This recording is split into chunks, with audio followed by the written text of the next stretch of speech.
ഒരു ദിവസം പറയണ്ട എഴുതിയാ മതി. ക്ലൂ ഒന്നും വേണ്ട, അങ്ങ് എഴുതുക. നോക്കട്ടെ രണ്ടുപേരും കറക്റ്റ് ആയിട്ടാണ് എഴുതുന്നത്. അത് തന്നെ. നമ്മൾ സാധാരണ സംസാരിക്കുമ്പോ ചില ആൾക്കാർക്കുണ്ട് ഫ്രീക്വന്റ് ആയിട്ട് ഒരേ ഒരു സാധനം എന്ത് സംസാരിച്ചാലും അവര് പറയുന്നുണ്ടോ ഇല്ല. എന്നാലും എന്തെങ്കിലും ഒന്ന് എഴുത്. നമുക്ക് പനിഷ്മെന്റ് ഉണ്ടെന്ന് വിഷമിക്കേണ്ട. നമുക്ക് തുടങ്ങുമ്പോ തന്നെ പനിഷ്മെന്റിലേക്ക് പോവാം. അത്രേ ഉള്ളൂ. റെഡി? ഓക്കെ, രണ്ടുപേരും ടേൺ ചെയ്തോ. നമുക്ക് നോക്കാം എന്താണ് ആൻസർ എഴുതിയിരിക്കുന്നത്. ഒന്നുമില്ലെന്ന്. ഫ്രീക്വന്റ് ആയിട്ട് അങ്ങനെ ഉപയോഗിക്കാറില്ല. ഇതെന്താ എഴുതി വെച്ചിരിക്കുന്നത്? ഒന്ന് ആലോചിച്ച് നോക്കൂ. ആണോ? നോക്കിയേ, ഒന്ന് ആലോചിച്ച് നോക്കിയേ. അങ്ങനെ പറയാറുണ്ടോ? അങ്ങനെ ഒരു സംഭവമില്ല. എനിക്ക് തിരിച്ചായിരുന്നു ക്വസ്റ്റനെങ്കിൽ ചിലപ്പോ എന്താ ഫ്രീക്വന്റ് ആയിട്ട് യൂസ് ചെയ്യാം. അതെന്താ ഞാൻ ഓർക്കാൻ കാരണം അറിയോ?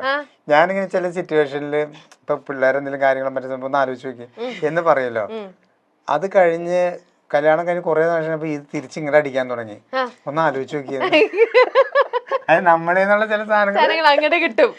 അത് ശരിയാ. ചില ആൾക്കാർക്കുണ്ട്. ചില ആൾക്കാർക്ക് ഓക്കെ എന്ത് പറഞ്ഞാലും ഓക്കെ ഓക്കെ ഓക്കെ. ചിലര് മനസ്സിലായില്ലേ ഞാൻ പറയുന്ന കാര്യമാണ്.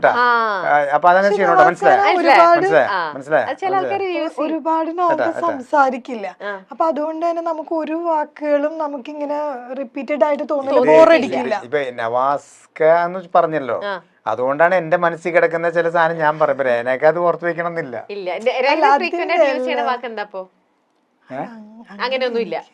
ഓക്കെ, ശരി. അപ്പൊ എന്തായാലും നമ്മൾ അങ്ങനെ യൂസ് ചെയ്യുമ്പോൾ മറ്റുള്ളവർക്കാണല്ലോ ഒരു ബോറിംഗ് ആയിട്ട് തോന്നുക. ഇപ്പൊ ശരിക്കും ഇവിടെ പനിഷ്മെന്റ് കൊടുക്കേണ്ടത് രഹനയ്ക്കായിരുന്നു. പക്ഷെ എന്റെ കയ്യിൽ നിൽക്കുന്ന പനിഷ്മെന്റ് വന്നിരിക്കുന്നത് വെച്ച് നോക്കുമ്പോ നവാസിക്ക് അത് ഏറ്റെടുത്തോളൂ ഭാര്യയ്ക്ക് വേണ്ടിയിട്ട്. വേറൊന്നുമല്ല, നമ്മുടെ ഈ ഷോയുടെ പേരെന്ന് പറയുന്നത് സുന്ദരി നീയും സുന്ദരം ഞാനുമാണ്. ഓക്കെ, അപ്പൊ നവാസിക്ക രഹനനെ നോക്കിയിട്ട് അത് അങ്ങ് പറയണം. സുന്ദരി നീയും സുന്ദരൻ ഞാനും. പാട്ട് പാടിയിട്ട് ആ പാട്ടങ്ങ് പാടിയാ പോരെ? പാട്ടങ്ങ് പാടിയാ മതി. രഹനെ നോക്കണം കേട്ടോ. സുന്ദരി നീയും സുന്ദരൻ ഞാനും ചേർന്നിരുന്നാൾ പെരുന്നാള്. ഇത് പാടാറുണ്ടോ വീട്ടിലിടയ്ക്കെങ്കിലും? അല്ലേ? ഇൻസ്റ്റന്റ് ആയിട്ട് പെട്ടെന്ന് നമ്മുടെ പണി ജോലി അതല്ലേ. അപ്പൊ എല്ലാം കറക്റ്റ് ആയിട്ട് വന്നു. ഓക്കെ, അപ്പോൾ അടുത്ത പ്രാവശ്യം ഇനി നോക്കട്ടെ. പനിഷ്മെന്റ് കറക്റ്റ് ആയിട്ട് വന്നു കഴിഞ്ഞാൽ രഹനയ്ക്കായിരിക്കും കേട്ടോ അടുത്തത്. ഓക്കെ, നെക്സ്റ്റ് ചോദ്യം. രഹനയുടെ ജീവിതത്തിലെ ഏറ്റവും വലിയ ഭാഗ്യമെന്ന് സ്വയം ചിന്തിക്കുന്ന ഒരു കാര്യം. രഹനയുടെ ജീവിതത്തിലെ ഏറ്റവും വലുതെന്ന് സ്വയം ചിന്തിക്കുന്ന ഒരു കാര്യം. രണ്ടുപേരും എഴുതണം. അതെന്താണെന്ന് രഹന ഇടയ്ക്കിടയ്ക്കും പറഞ്ഞിട്ടുണ്ടാവും. അല്ലെങ്കിൽ അതെന്താണെന്നാണ് നവാസിക്ക് തോന്നുന്നത്. രഹനയുടെ ജീവിതത്തിലെ ഏറ്റവും വലിയ ഭാഗ്യം എന്ന് രഹന ചിന്തിക്കുന്ന ഒരു കാര്യം ഉണ്ടാവും. എന്റെ ഭാഗ്യാണ് എന്റെ ജീവിതത്തിൽ ഇങ്ങനെ സംഭവിച്ചതെന്നൊക്കെ നമ്മളിടയ്ക്ക് പറയില്ലേ? അതെന്തെന്നാണ്? നവാസിക്കിന്റെ കല്യാണം കഴിച്ചതാണോ? എന്താണ്? അതങ്ങ് എഴുതിക്കോളുക. രഹന എഴുതി കഴിഞ്ഞു രഹനയുടെ ഭാഗ്യം എന്താണെന്ന്.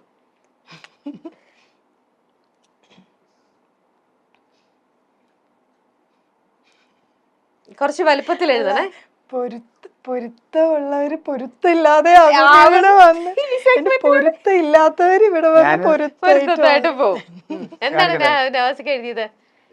ഞങ്ങൾ ഒരുമിച്ചത്. നവാസ്ക. അപ്പൊ കറക്റ്റ് തന്നെ. അപ്പൊ അങ്ങനെയാണ്. ചോദിക്കട്ടെ രഹനയുടെ അടുത്ത്, നവാസ്കയുടെ അടുത്ത് ഏറ്റവും ഭയങ്കര ഹൈലൈറ്റ് ആയിട്ട് തോന്നുന്ന ഒരു 3 കാര്യങ്ങൾ എന്തൊക്കെയാ ഭയങ്കര പ്ലസ് ആയിട്ട് തോന്നണേ? ഭയങ്കര പോസിറ്റീവ് എനർജിയാണ് എപ്പോഴും.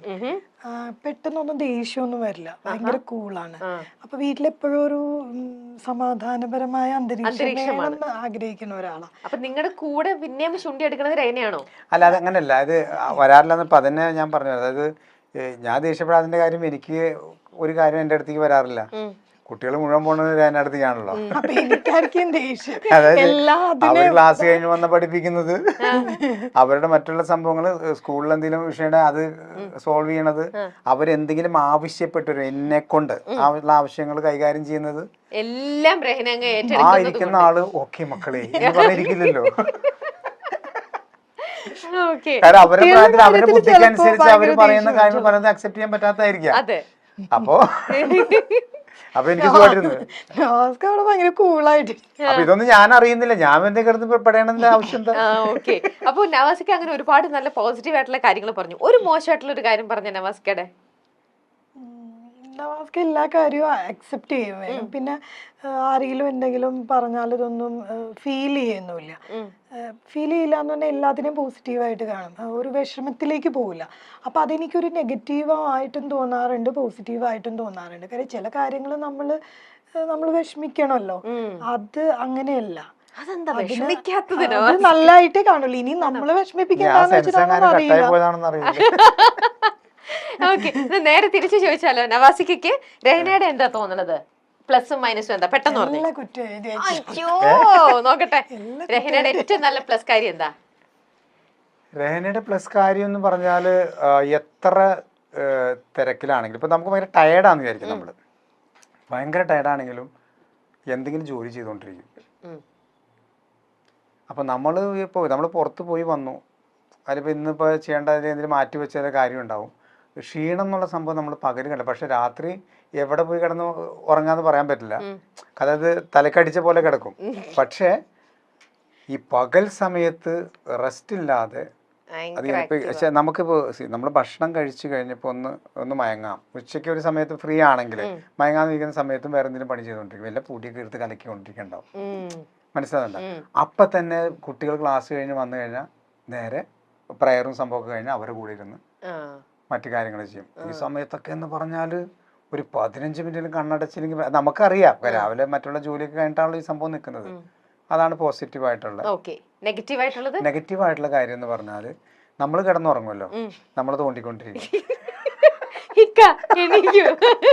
അതായത് ഞാനിങ്ങനെ അപ്പൊ എനിക്ക് ഉറക്കമത്ത് കാരണം സംസാരിക്കാൻ പറ്റില്ല, ദേഷ്യത്തിൽ അങ്ങനെ ഒന്ന് നോക്കുള്ളൂ. അതായത് മറ്റേ സംഭവം ഉണ്ടല്ല, അത് ഇതിനകത്ത് ഇത് വേറെ സാധനങ്ങൾ, അതായത് അതാണ്. എനിക്ക് ഉറക്കം ഭയങ്കര പ്രശ്നമാണ്. എന്തായാലും റെസ്റ്റ് എടുക്കില്ല. നിങ്ങളും ഉറങ്ങണ്ട. അല്ല, ഞാൻ കല്യാണത്തിന് മുമ്പും സിസ്റ്ററും എൻ്റെ ഉമ്മയും ഉറങ്ങും. ഉച്ച കഴിഞ്ഞാൽ കിടന്ന് അവർ രണ്ടുപേരും ഉറങ്ങും. പക്ഷെ എനിക്ക് ഉറങ്ങാൻ പറ്റില്ല. അപ്പൊ ഞാൻ ഇവരെ രണ്ടുപേരും ഇങ്ങനെ തോന്നിക്കൊണ്ട്, അപ്പൊ ഇവർക്ക് രണ്ടുപേർക്ക് എന്നെ ഇഷ്ടമല്ല. ഉച്ച കഴിഞ്ഞ എന്നെ കല്യാണം കഴിഞ്ഞപ്പോ അവരങ്ങോട്ട് പോയി, പിന്നെ അടുത്തതുകൊണ്ടല്ലേ ഉച്ചക്ക് ഊണൊക്കെ കഴിഞ്ഞിട്ട് പോയി കിടക്കും. അപ്പൊ എനിക്ക് ഇതിങ്ങനെ കാണുമ്പോ ഭയങ്കര ടെൻഷൻ. ആരും കിടന്നുറങ്ങണ എനിക്ക് ഇഷ്ടമല്ല. അപ്പൊ ഞാനിങ്ങനെ പിള്ളേർ അങ്ങനെ ഓർത്ത് തന്നെ ചെയ്യണല്ല, വേറെ ഭാഗമായി അത് എങ്ങനെയെങ്കിലും അപ്പൊ ചോദിക്കാനുള്ള എമർജൻസി കുറെ കാര്യങ്ങളുണ്ടാവും അല്ലേ? ഇല്ല, ഒരു കാര്യം ഉണ്ടായിട്ടല്ല, മതി ഉറങ്ങണ്ടെന്നുള്ളൊരു ഇതാ. എഴുന്നേറ്റിരി, നമുക്ക് എന്തായാലും മരിക്കുമ്പോ കിടന്ന് ഉറങ്ങാലോ ധാരാളം. ഇപ്പൊ എന്തിനാ ജീവിച്ചിരിക്കുമ്പോ എന്തെങ്കിലും ചെയ്തിട്ടുണ്ടോ? ഞാൻ കുട്ടികളും ഉറക്കം കുറവാ പകല്. പിള്ളേര് 3 പേരും രാത്രി അത് നന്നായിട്ട് പിടിച്ച് കിടത്തി ഉറങ്ങിയാലേ 3 പേരും ഒരു 11-12 മണി വരെയൊക്കെ ചിലപ്പോ ഡാൻസ് ഒക്കെ ചെയ്യണ്ടാവും നിന്ന്, അങ്ങനെയൊക്കെയാണ്. പക്ഷെ പകല് അവരെ കിട്ടില്ല, ഉറങ്ങാൻ എന്റെ പോലെ തന്നെയാണ് വന്നിരിക്കുന്നത്. അച്ഛന്റെ കാര്യം ഗോവിന്ദ്, അമ്മയും മക്കളോട് ആക്റ്റീവായിട്ട് നിൽക്കുകയാണ്. ശരി, 3ാമത്തെ ചോദ്യം. നിങ്ങൾ 2 പേരും കൂടി ഏറ്റവും കൂടുതൽ തവണ അഭിപ്രായ വ്യത്യാസങ്ങൾ ഉണ്ടായിട്ടുള്ള ഒരു വിഷയം. നിങ്ങൾ തമ്മിൽ ഏറ്റവും കൂടുതൽ അഭിപ്രായ വ്യത്യാസം, വഴക്കുണ്ടാക്കിയിരിക്കുന്ന ഒരു വിഷയം, അതെന്താണ്? മാറ്റർ, സബ്ജക്ട് കുറച്ച് വലുപ്പത്തിൽ എഴുതാമോ? ക്യാമറയിൽ ഇതാവുന്ന വണ്ണം കാര്യം മാത്രം ജസ്റ്റ് ഒന്ന് എഴുതിയാൽ മതി, ബാക്കി നമുക്ക് ബ്രീഫ് ചെയ്യാം. ഉണ്ടാവും, ഏതൊരു റിലേഷനിൽ നമ്മൾ ഏറ്റവും കൂടുതൽ അങ്ങടും ഇങ്ങടും പറയുന്ന ഒരു കാര്യം ഉണ്ടാവുമല്ലോ.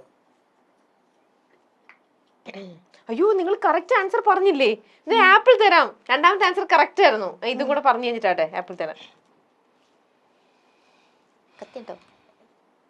കത്തിയണോ?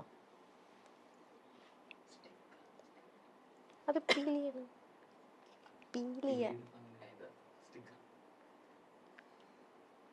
എഴുതി കഴിഞ്ഞോ? ഓക്കെ, ടേൺ ചെയ്തോ, നോക്കട്ടെ. അഭിപ്രായ വ്യത്യാസം ഉണ്ടാവുന്നത് കുട്ടികളുടെ സ്റ്റഡീസിന്റെ കാര്യത്തിൽ. ഒരേ കാര്യം ഗ്രാമർ തെറ്റിച്ച് പറയും. എന്താണ് ഒരേ കാര്യം ഗ്രാമർ തെറ്റിച്ച് പറയുന്നത്? അതായത് ഞാനിപ്പോ ഒരു കാര്യം പറയും, അതിനെനിക്ക് അവൾ ഉദ്ദേശിച്ചുണ്ടാവുക, പക്ഷെ പറയുന്നു. ഒരു എക്സാമ്പിൾ ഇട്ട് പറഞ്ഞേക്ക, എങ്ങനെയാന്ന് നോക്കട്ടെ. നിങ്ങളുടെ കോൺവെർസേഷൻ പോലെ തന്നെ പറ. അല്ല, ഇപ്പൊ ഇത് തന്നെയാണ് സെയിം കാര്യം. ഞാൻ ഉണ്ടല്ലോ, കുട്ടികളെ പഠിപ്പിക്കുകയാണെങ്കിൽ ഭയങ്കര പെർഫെക്ഷൻ ആയിട്ട് ചെയ്യും. അപ്പോ അതിനെ സപ്പോർട്ട് ചെയ്തായിരിക്കും നവാസ്ക സംസാരിക്കുക. പക്ഷെ നവാസ്കയുടെ രീതി കാണുമ്പോ വിചാരിക്കും എന്നെ സപ്പോർട്ട് ചെയ്യാതെ വേറെ തരത്തിലാണ് പോണേന്ന്. ആണോ? അല്ല, ഉദാഹരണത്തിന് പറയാൻ പറ്റില്ല. ഇപ്പൊ എന്തെങ്കിലും ഒരു വിഷയങ്ങൾ വന്ന് പറഞ്ഞു കഴിയുമ്പോ ഞാൻ ചൂടാവും. ഇപ്പൊ അങ്ങനെ പിള്ളേരുടെ അടുത്ത് പോയിട്ട് അതെന്താണ് അങ്ങനെ സംഭവിച്ചതെന്ന് പറയുമ്പോ നീ അത് ശ്രദ്ധിക്കണ്ടേ എന്ന് പറഞ്ഞിട്ട് അത് ശ്രദ്ധിക്കേണ്ടെന്ന് പറഞ്ഞാൽ നല്ല മൈൻഡിലാണ് നമ്മൾ പറയണത്. അപ്പൊ ഈ എന്നോടൊരു കാര്യം പറഞ്ഞിട്ട് അവർ ഉപദേശിക്കാനാണല്ലോ എന്റെ അടുത്ത് പറഞ്ഞേക്കണത്. മനസ്സിലാണ്ട? അതൊക്കെ എന്റെ മനസ്സിലുണ്ടെങ്കിലും എന്റെ ടോണിൽ ചിലപ്പോ ഇത് ഗ്രാമർ മാറിയിട്ട് രഹനയ്ക്കിട്ടായിരിക്കും വരുന്നത്. എനിക്ക് വരും. അപ്പൊ ഞാൻ വിചാരിക്കും അത് ശരി അവര് ചെയ്തു വെച്ച കാര്യത്തിന് എനിക്കാണോ കംപ്ലൈന്റ്. പക്ഷെ നവാസ്ക്ക് എന്റെ അടുത്ത് വഴക്ക് പറഞ്ഞിട്ട് പറയുന്ന കാര്യം അവരെ ഇരിക്കും. പക്ഷെ കുട്ടികളൊന്നും പറയില്ല. അപ്പൊ പിള്ളേരും പറയുന്ന കേൾക്കുമ്പോ വിചാരിക്കുക എന്നെ പറഞ്ഞു. അപ്പൊ നവാസ്ക്ക് പോയി കഴിയുമ്പോ കണ്ട സമാധാനമായാലും വല്ല കാര്യമുണ്ടോ എന്ന് പറയും ഇവരെന്റെ അടുത്ത്. അപ്പൊ എനിക്ക് ഭയങ്കര ദേഷ്യം ഒരു കാര്യം എന്താ വെച്ചാൽ ഇത്രയും ചെയ്തു വെച്ച് അത് കഴിഞ്ഞ് ഞാൻ നവാസ്ക്ക് അടുത്ത് എന്നിട്ടൊരു എന്ത് പരിപാടിയെ കാണിച്ചാൽ നവാസ്ക്ക് പറയും ഞാൻ നിന്നെ സപ്പോർട്ട് ചെയ്തല്ലേ സംസാരിച്ചേ. പക്ഷെ കുട്ടികൾക്കും എനിക്ക് മനസ്സിലായിട്ടില്ല അതൊരു അടവാണോന്നും അറിയാൻ പാടില്ല. നവാസിക്കയുടെ ലാംഗ്വേജ് ഇവർക്ക് ആർക്കും ഒന്നും മനസ്സിലാവുന്നില്ല. എന്തായാലും മുമ്പത്തെ ഇത് ആൻസറും അപ്പൊ കറക്റ്റ് ആയിട്ട് തന്നെ കൊടുക്കാം. 2-നും 3-നും കൂടി ആയിട്ടാ ഒരു ആപ്പിൾ തരാം. ഓക്കെ ഇപ്പൊ കഴിക്കട്ടെ? ഇപ്പൊ കഴിക്കാം. കഴിച്ചോ? ആപ്പിൾ ഇഷ്ടല്ലേ? ഫ്രൂട്ട് ഇഷ്ടല്ലേ? ഇഷ്ടമാണ്. പക്ഷെ എന്നാ വെച്ച് നമുക്ക് പിന്നെ കഴിക്കാം. ഓക്കെ ഡോക്ടർ എന്നാണ് പറയാ. അതാണ് ഞാനും ചോദിച്ചത്. അതില് സ്റ്റിക്കർ എടുത്ത് പീൽ ചെയ്തപ്പോ വന്നിരിക്കുന്നതാ.